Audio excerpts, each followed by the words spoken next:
India Legal presents Courts Roundup.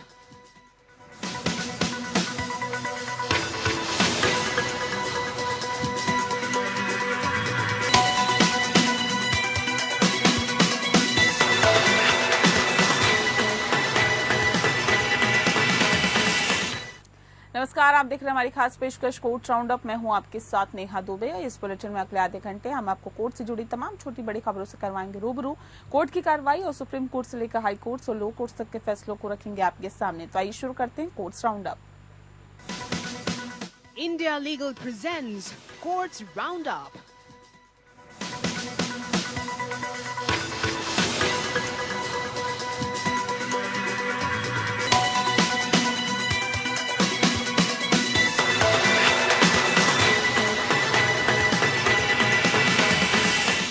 Supreme court ने कहा कि पुराने अधिनियम के तहत अर्जित अधिकार नए अधिनियम के लागू होने के साथ ही समाप्त नहीं हो सकते हैं जब तक कि नए अधिनियम को पूर्वव्यापी प्रभाव न दिया जाए। जस्टिस सुधांशु धुलिया और जस्टिस प्रसन्ना बी वराले की खंडपीठ ने किराएदारी विवाद पर फैसला करते हुए ये बात कही है, जैसे कि मुख्य किराएदार की मृत्यु के बाद पुराने किराएदारी अधिनियम के तहत अपीलकर्ताओं किराएदारों को विरासत में मिले अधिकार नए किराएदारी अधिनियम के माध्यम से समाप्त कर दिए गए, यानी कि नए किराएदारी अधिनियम को पूर्वव्यापी प्रभाव दिया गया।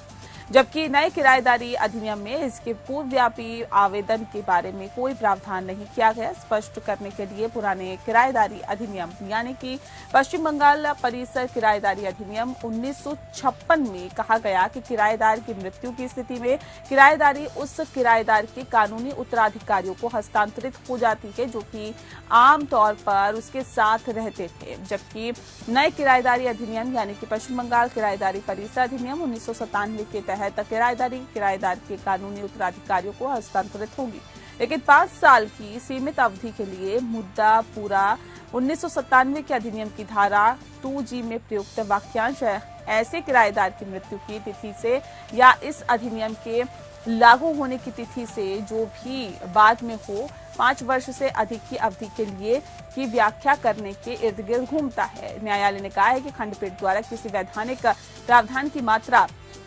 मात्र व्याख्यान कानून को पूर्वव्यापी नहीं बनाएगी, किराएदार के वंशानुगत अधिकारों को छीन नहीं लेगी।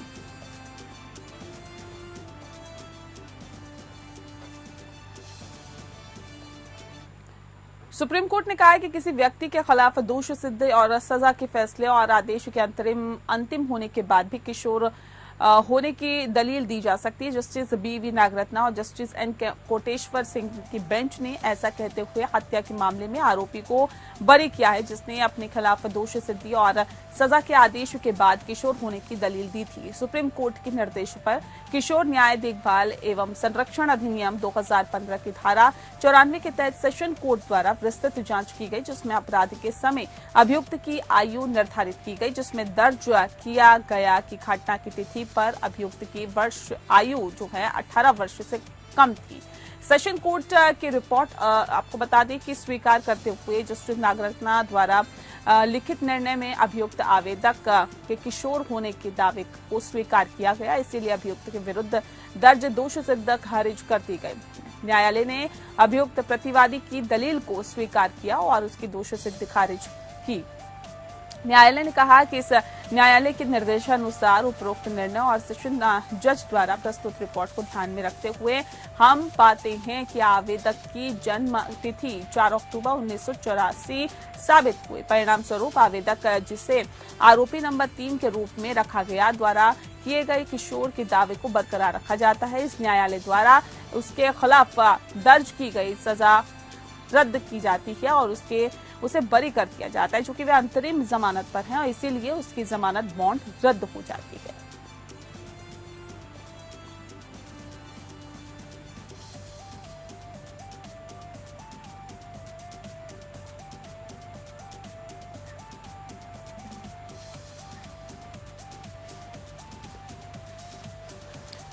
दिल्ली उच्च न्यायालय बार एसोसिएशन की आम सभा में अपनी कार्यकारी समिति में महिलाओं के लिए पदों के आरक्षण के पक्ष में प्रस्ताव को अपनाने को अस्वीकार कर दिया है। इस पर मतदान करने के लिए बार निकाय की बैठक अध्यक्ष और वरिष्ठ अधिवक्ता मोहित माथुर और सचिव संदीप शर्मा की अध्यक्षता में सोमवार को आयोजित की गई। जब प्रस्ताव ध्वनि मत के लिए रखे गए तो अधिकांश पुरुष मतदाताओं ने आक्रामक तरीके से इस कदम का विरोध किया, जिसे आपको बता दें कि जिससे कि विरोध करने वाली महिला वकीलों की आवाज दब गई है। इसके बाद शर्मा ने DHCBA के निर्णय के अवगत कराते हुए कहा है कि हम किसी भी सीट के लिए किसी भी तरह के आरक्षण के खिलाफ है। ये घटनाक्रम इसलिए महत्वपूर्ण है क्योंकि सुप्रीम कोर्ट ने हाल ही में एसोसिएशन से कोषाध्यक्ष के पद सहित 10 में से कम 4 पदों को महिला के लिए आरक्षित करने का आग्रह किया था। शीर्ष अदालत ने 16 अक्टूबर को मामले की फिर से सुनवाई करेगी। और बता दें आपको कि सुप्रीम कोर्ट में 2 याचिकाएं लंबित है, जिनमें से एक राष्ट्रीय राजधानी में सभी जिला बार संघों को सभी बार चुनावों में महिलाओं के लिए 33% आरक्षण लागू करने का निर्देश देने की मांग करती है और दूसरी DHCBA में महिलाओं के लिए आरक्षण की मांग करती है। दिल्ली बार काउंसिल और राष्ट्रीय राजधानी के सभी बार एसोसिएशन के चुनाव में इस वर्ष 19 अक्टूबर को होने वाले हैं।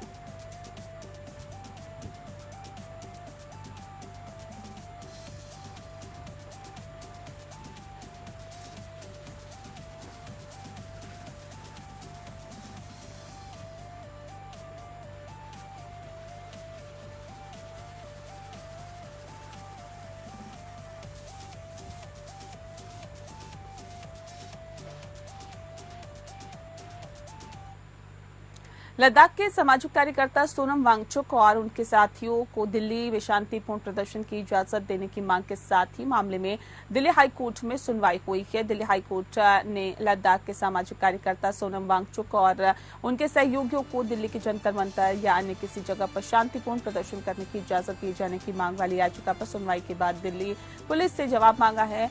दिल्ली हाई कोर्ट अब इस मामले पर 22 अक्टूबर को अगली सुनवाई करेगा। बता दें कि दरअसल एपेक्स बॉडी लेह की ओर से दिल्ली हाई कोर्ट में याचिका दाखिल कर दिल्ली के जंतर मंतर या किसी दूसरी उपयुक्त जगह पर उन्हें 8 से 23 अक्टूबर तक शांतिपूर्ण प्रदर्शन की इजाजत देने की मांग करते हुए दिल्ली हाई कोर्ट में याचिका दाखिल की है। याचिका में कहा गया है कि इनकार करने से याचिकाकर्ता संविधान के अनुच्छेद 19 उपधारा 1A और 19 उपधारा 1B के तहत भाषण और शांतिपूर्ण सभा के मौलिक अधिकारों का उल्लंघन करता है, क्योंकि वांगचुक और उनकी संस्था लद्दाख को 6ठी अनुसूची का दर्जा देने की मांग करते हुए दिल्ली में प्रदर्शन करना चाहते हैं। इसके लिए पहले उन्हें दिल्ली पुलिस से जंतर मंतर पर प्रदर्शन की इजाजत मांगी थी और लेकिन पुलिस ने उनकी इस मांग को खारिज कर दिया, जिसके बाद लोगों ने दिल्ली हाई कोर्ट का रुख किया। याचिका का उल्लेख चीफ जस्टिस मनमोहन और जस्टिस तुषार राव गेडेला की खंडपीठ के समक्ष किया गया। हाल ही में पीठ ने वांगचुक और अन्य की कथित हिरासत के खिलाफ 3 याचिकाओं का निपटारा किया। ये तब हुआ जब दिल्ली पुलिस ने अदालत को सूचित किया कि सोनम वांगचुक और उनके सहयोगियों को रिहा कर दिया गया। वांगचुक पिछले महीने लेह में शुरू हुई दिल्ली चलो पदयात्रा नामक मार्च का नेतृत्व कर रहे थे और उन्हें 30 सितंबर की रात को लद्दाख के अन्य लोगों के साथ सिंघू बॉर्डर पर हिरासत में लिया गया। मार्च का आयोजन लेह एपेक्स बॉडी ने किया है। LAB कारगिल डेमोक्रेटिक अलायंस के साथ मिलकर लद्दाख को राज्य का दर्जा देने की मांग को लेकर आंदोलन चला रहा है।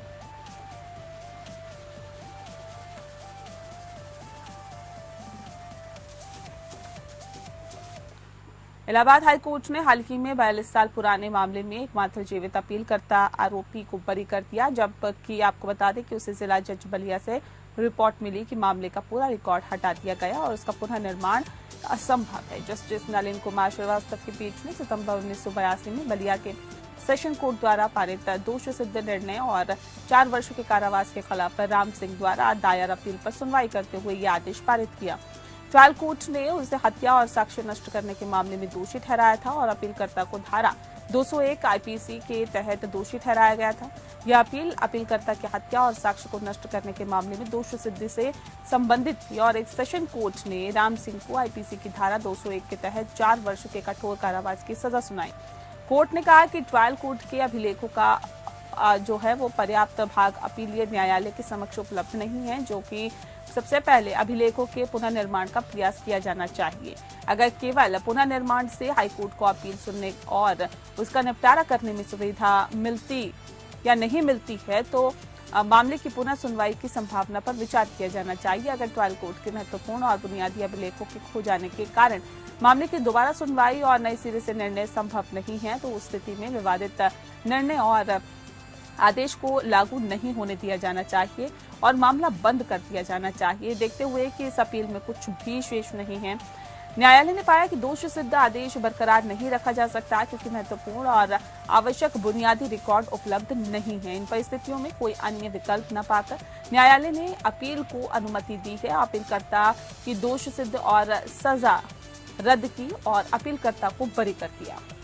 सुप्रीम कोर्ट ने छत्तीसगढ़ कोयला लेवी घोटाले से जुड़े मनी लॉन्ड्रिंग मामले में 2 आरोपियों लक्ष्मीकांत तिवारी और शिवशंकर नाग को जमानत दी है। जस्टिस अभय ओक, जस्टिस ऑक्सिजन जॉर्ज मसीह की खंडपीठ ने ईडी द्वारा मनी लॉन्ड्रिंग रोकथाम अधिनियम 2002 या पीएमएलए के तहत शिकायत दर्ज करने के लंबे समय तक कारावास और अनुसूचित अपराध की उपस्थिति के आधार पर जमानत दी। न्यायालय ने कहा कि इस प्रकार जब पीएमएलए एक्ट की धारा 44 के तहत शिकायत दर्ज की गई तब अनुसूचित अपराध अस्तित्व में नहीं था। यहां तक कि एफआईआर में दायर आरोप पत्र में भी शिकायत, जिसे शिकायत में अनुसूचित अपराध बताया गया, किसी भी अनुसूचित अपराध के होने का आरोप नहीं था। 19 जुलाई 2024 को जब छत्तीसगढ़ राज्य में आईपीसी की धारा 384 के तहत दंडनीय अपराध के लिए आरोप पत्र दाखिल किया गया। कारावास की लंबी अवधि और इन अपीलों के विशिष्ट तथ्यों को ध्यान में रखते हुए अपीलकर्ताओं की हिरासत जारी रखना भारत के संविधान के अनुच्छेद 21 के तहत उनके अधिकार का उल्लंघन होगा। न्यायालय ने कहा कि दोनों मामलों के तथ्य समान हैं और ऐसे में क्योंकि वे एक ही परिवर्तन मामला, सूचना रिपोर्ट या ईसीआईआर और पीएमएलए की धारा 44 के तहत एक ही शिकायत से उत्पन्न है। न्यायालय ने कहा कि लक्ष्मीकांत तिवारी लगभग 2 साल से हिरासत में हैं, जबकि शिवशंकर नाग 1 साल और 9 महीने से कारावास में हैं। शुरुआत में 12 जुलाई 2022 को बेंगलुरु के कडू गोडी पुलिस स्टेशन में आईपीसी की धारा 186, 204, 353 और 120B के तहत एफआईआर दर्ज की गई थी। सुप्रीम कोर्ट ने लक्ष्मीकांत तिवारी और शिवशंकर नाग दोनों को जमानत दी। इसने निर्देश दिया कि उन्हें विशेष अदालत के समक्ष पेश किया जाए, जो ईडी के वकील की सुनवाई के बाद उचित शर्तों पर उन्हें जमानत पर रिहा करेगी। सुप्रीम कोर्ट ने स्पष्ट किया कि उनकी टिप्पणियां जमानत पर विचार करने तक सीमित थी और शिकायत के गुण दोष को प्रभावित नहीं करेगी।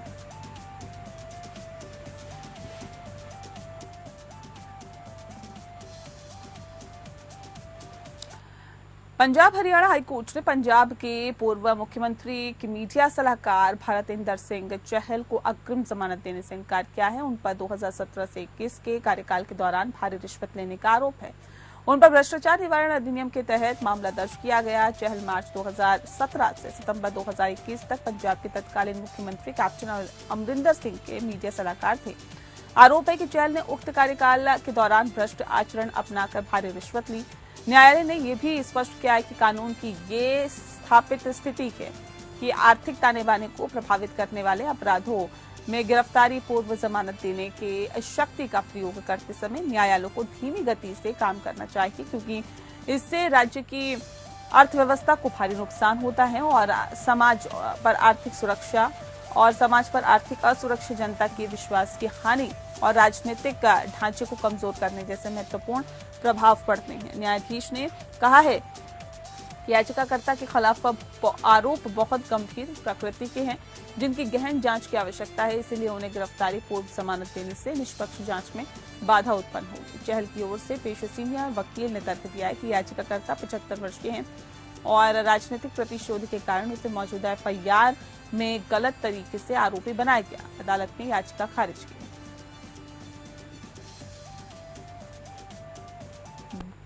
बॉलीवुड अभिनेत्री शिल्पा शेट्टी और उनके पति राज कुंद्रा ने पीएमएलए के तहत उनकी आवासीय संपत्ति की अंतरिम कुर्की के बाद प्रवर्तन निदेशालय द्वारा जारी बेदखली नोटिस को चुनौती देते हुए बॉम्बे उच्च न्यायालय का रुख किया है।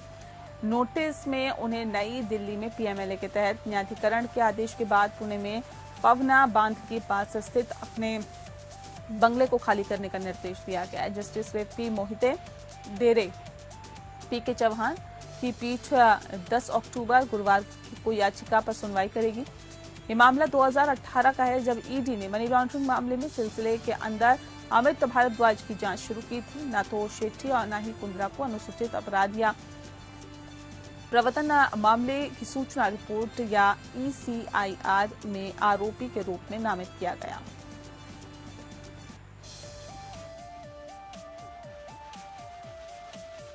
अप्रैल 2024 में दंपति को ईडी द्वारा नोटिस दिया गया था, जिसमें उनके आवास सहित उनकी संपत्तियों को अस्थायी रूप से जब्त किया गया था, जिसे कुंद्रा के पिता ने 2009 में खरीदा था।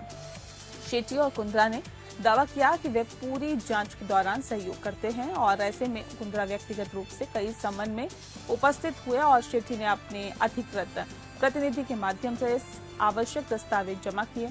उन्होंने कहा कि उनके सहयोग के बावजूद ईडी ने 18 सितंबर 2024 को उनकी संपत्तियों के अंतरिम कुर्के की पुष्टि की है, जो कि मुकदमे के समापन तक प्रभावी रहेगी।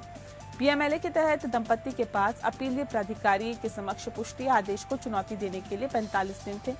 हालांकि 3 अक्टूबर 2024 को उन्हें 27 सितंबर 2024 की तारीख वाला बेदखली नोटिस दिया गया, जिसमें उनसे अपना आवास खाली करने की मांग की गई। दंपति ने तर्क दिया कि बेदखली नोटिस मनमाना और कानूनी प्रावधानों के खिलाफ है। उनका दावा है कि ईडी प्रभावी रूप से पुष्टि आदेश को चुनौती देने के उनके अधिकार को कम कर रहा है। उन्होंने मदन लाल चौधरी बनाम भारत संघ में सुप्रीम कोर्ट के फैसले का भी हवाला दिया है, जो ऐसी परिस्थितियों में दोषी सिद्धि से पहले बेदखली पर रोक लगाता है।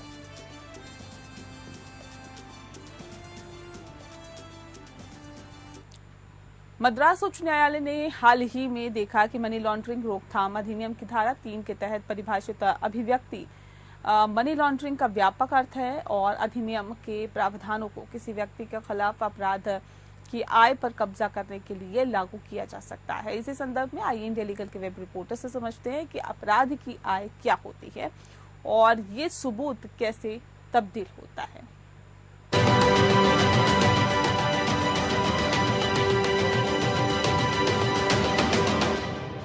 प्रोसीड्स ऑफ क्राइम का क्या मतलब है? Section 2U of the PMLA अपराध से संबंधित या आपराधिक गतिविधियों से प्राप्त की गई किसी भी संपत्ति को प्रोसीड्स ऑफ क्राइम परिभाषित करती है। इसमें देश के बाहर की भी आपराधिक गतिविधियों से प्राप्त हुई संपत्ति या उस संपत्ति से प्राप्त हुए एसेट्स शामिल हैं। 2019 के संशोधन ने इस परिभाषा को विस्तार करके उन संपत्तियों को भी शामिल किया है जो इनडायरेक्ट आपराधिक गतिविधियों से प्राप्त हुई है। मद्रास हाई कोर्ट ने S Srinivasan versus the assistant director में स्पष्ट किया कि अपराध की आय का मात्र कब्जा ही पीएमएलए के सेक्शन 2 को लागू करने के लिए पर्याप्त है। न्यायालय ने यह भी कहा कि जो भी व्यक्ति ऐसी प्रोसीड्स के इस्तेमाल या पोजेशन में है वो पीएमएलए के अंतर्गत आपराधिक है। उदाहरण के लिए अगर कोई व्यक्ति 10 लाख रुपए चुराता है तो पूरी रकम अपराध की आय मानी जाएगी। अगर वही व्यक्ति चोरी की गई रकम उधार देता है और ब्याज के तौर पर 2 लाख रुपए कमाता है तो टोटल 12 लाख रुपए की रकम को अपराध की आय माना जाएगा। इसीलिए संपत्ति और अपराध के बीच संबंध संबंधित करना पीएमएलए के प्रोविजंस लागू करने और मनी लॉन्ड्रिंग का अपराध स्थापित करने के लिए पर्याप्त है।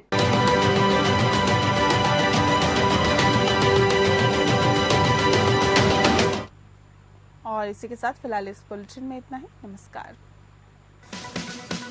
India Legal presents Courts Roundup.